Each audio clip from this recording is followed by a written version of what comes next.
Neil, you had mentioned that there are some rules that the folks in the Bassmaster tournaments are under that people don't think about when they're on the lake, and some things that other people on the lake don't think about they need to do to make sure they don't cause problems for Bassmaster. Tell me a little bit about this.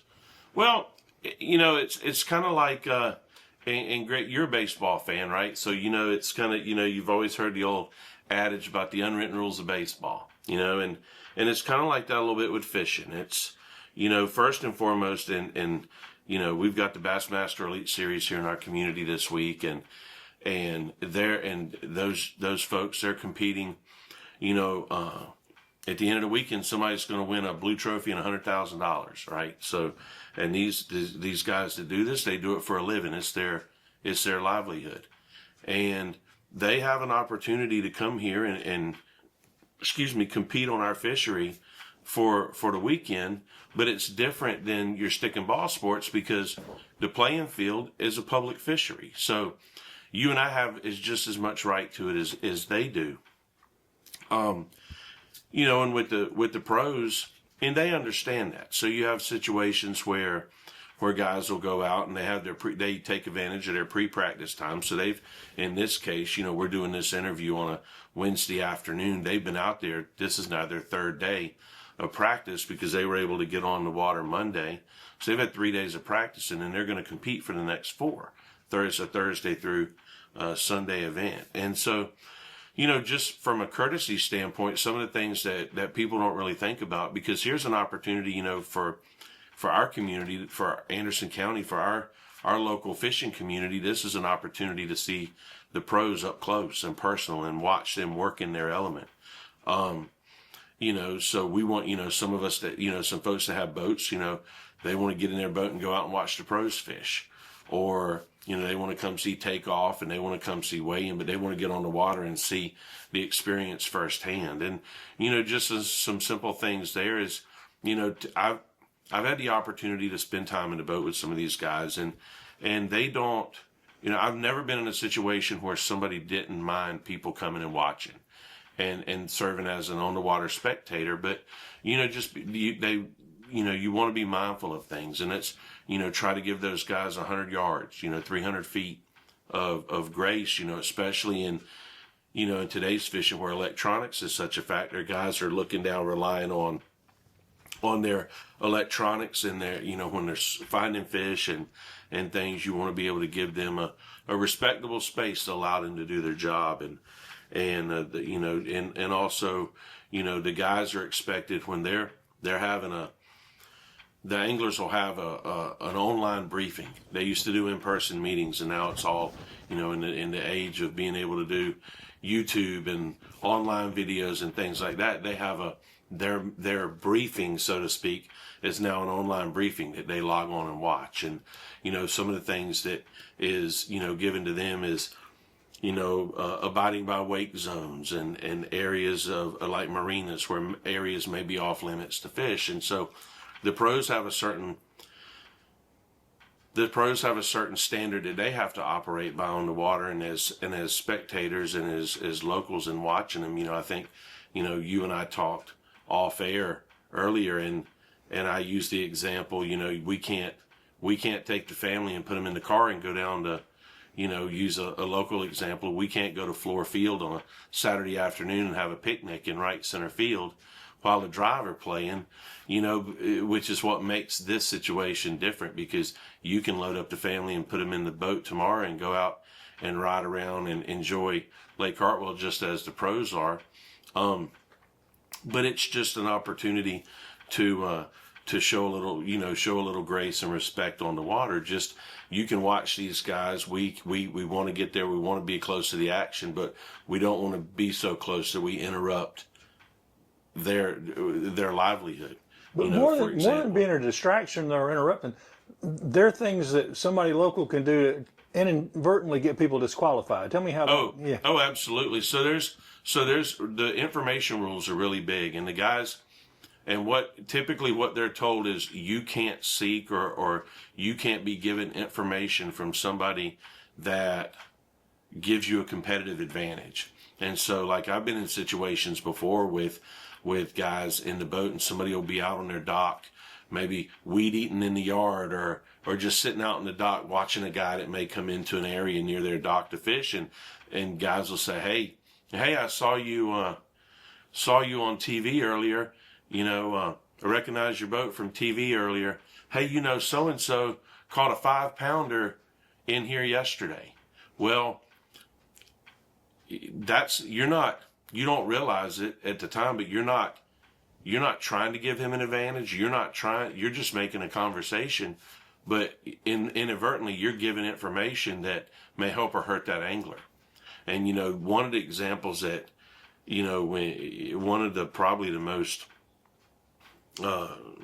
celebrated, I guess, or not celebrated examples is, I remember back in 2016 in the Bassmaster Classic. It was on Grand Lake in Oklahoma, and Jason Christie had he had the lead on the final day in the Bassmaster Classic, and one of the other anglers went out and caught like a record bag on the final day, and ultimately passed him and won the event. But Jason Christie was fishing in a certain area, and a guy walked out on his dock and said, "Hey, it's crazy. You hear about so and so? He caught 30 pounds already today." And you watch, like, it completely changed the mindset of that angler. It spun him out. He left that area. He went to another, and he was like, he went into like a scramble mode for the rest of the day, and it ultimately hurt him, and he wound up, finishing second in the event. But in a day and time, see, a lot of people don't realize with these anglers and their in these events, some of them are done specific, but some of them are random. These anglers submit the polygraph test at different events, and there's already been 2 instances this year where anglers were disqualified following events for information that they received.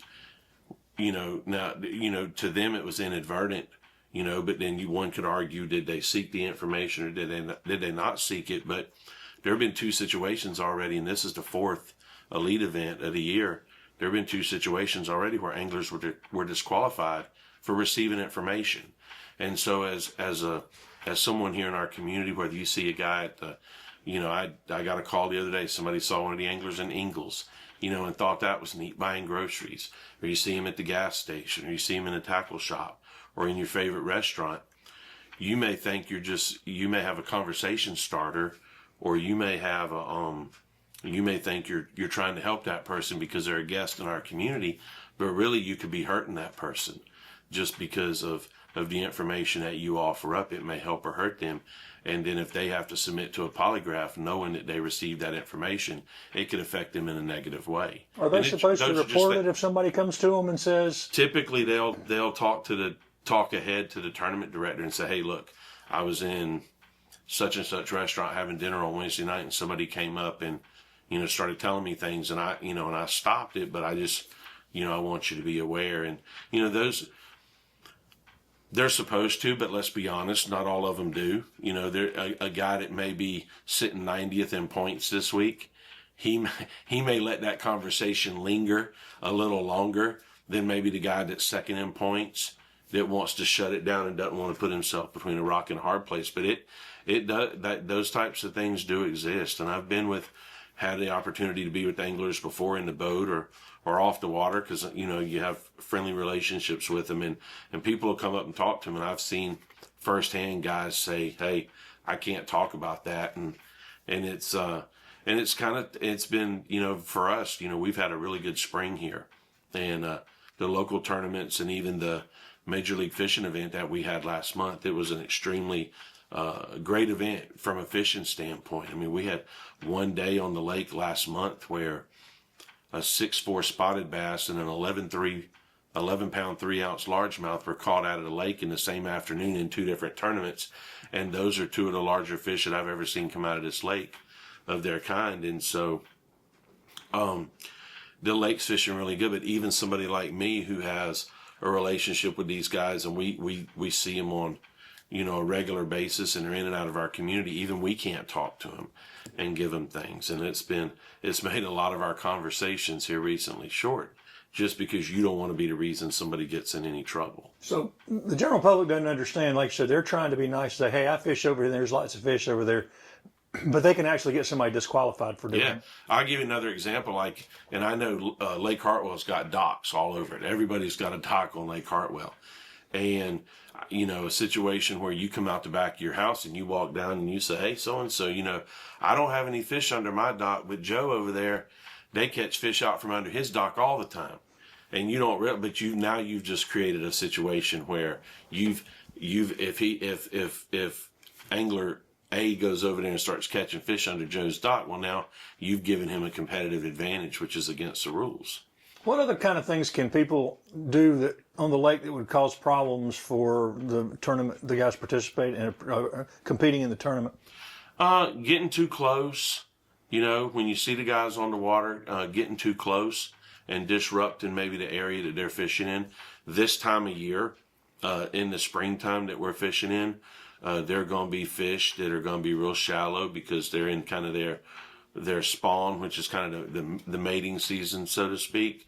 And, if you try to get too close, you could disrupt that water. And these guys are looking for clear, clean water in order to see those fish up shallow. So, getting too close just disrupts that process. Of course, giving information, puts them in a tough spot. Things like that. The easy thing to do is, and I understand, the argument from folks, well, hey, it's a public fishery and I get 1 day off a week and that's my day to go fishing. Like, everybody understands and respects that. But these guys, different than you and I, these guys are here competing for 1 week and this is their livelihood.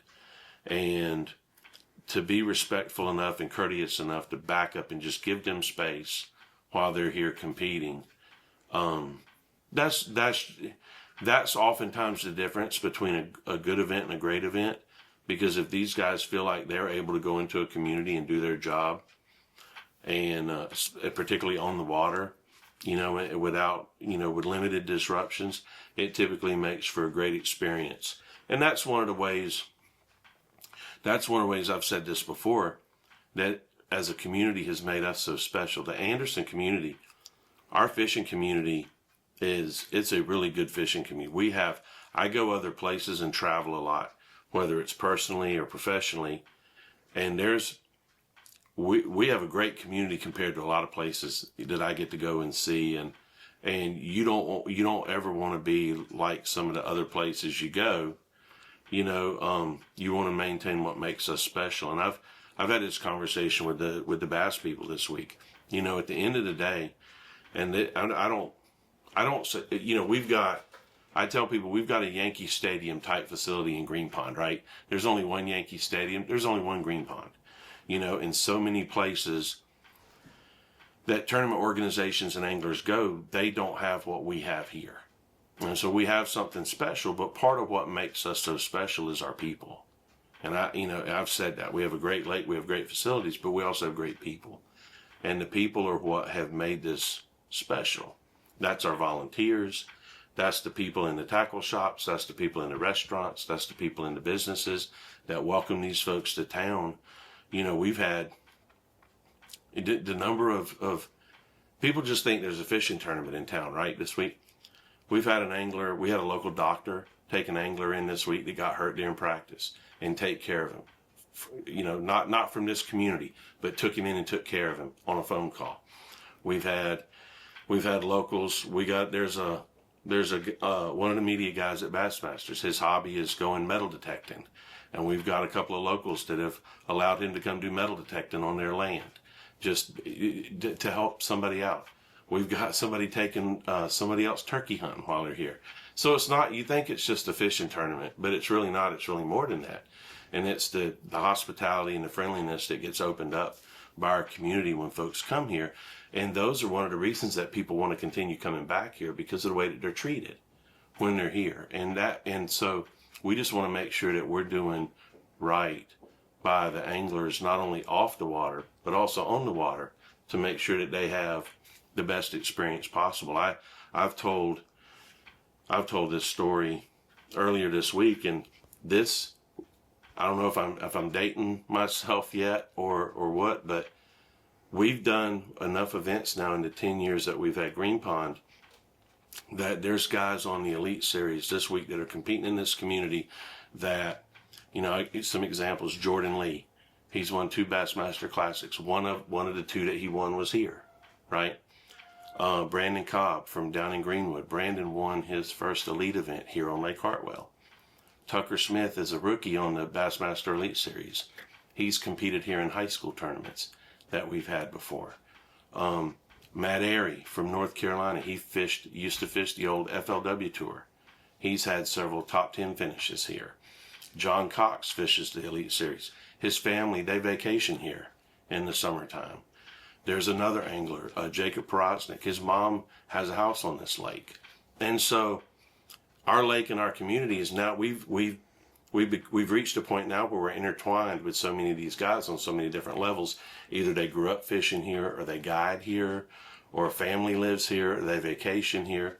And I think that speaks to how, it's a credit to our community that we've helped grow careers, we've helped celebrate careers, but we've also been able to serve as a place that people want to come when they're not competing, that they enjoy being here. And that kind of raises the thing that as this happens and as it becomes more popular, the lake gets more crowded, and the kind of things we're talking about become even more important as the lake continues to get more and more boats on it. And oh, absolutely. When the elites have only been here one other time, and that was 2019. So that was a pre-COVID world that we lived in when the elites were here last. And just think about the influx and the growth of development and the increase in people that we've had just since 2020, and these guys didn't experience that the last time they were here. There's so much more activity now on the lake, not just in people that live on the lake, but people that enjoy the lake, pleasure boat, fish on the lake, whatever. And so it's yes, and not only as fishing has become more popular and boat sales have increased, but interest in the lake has increased. And so it's funny because, as I said, high school teams have increased. High school teams, college teams, no doubt. And it's and we've sort of created a problem for ourselves, but it's really not a problem if we manage it the right way and we just look out for one another. Is there a place like somewhere where there are rules that they ask people to look at, like online or somewhere? Is there something? Not really, no, because I think so much emphasis, nobody wants to be, and this is just my opinion. Yeah. Nobody wants to be the one that steps up and says, hey, could you back up and give us a break? Because really again, everybody goes back to it's public water. It's you have as much right to be there as I do kind of thing. So I don't think, I do think, in light of some things that have happened recently with other tournament organizations where there's been some accidents, with boating accidents and people getting killed. I know there was an accident just last week at another lake where some people were killed during the course of a tournament because they were hit by a competitor boat. And it's a tough situation, but I think it just, with more and more people fishing, with more and more people enjoying the water, I think we have a due diligence that, to familiarize ourselves with our surroundings, understand what's going on, and look out for others, while we're there. It's and the nice thing about, and I had a conversation with one of the competitors earlier this week, and he was talking about how cool it is when they come here because the lake is so big. The lake is so big that guys can spread out and fish so many different ways. There's 102 guys competing in this event.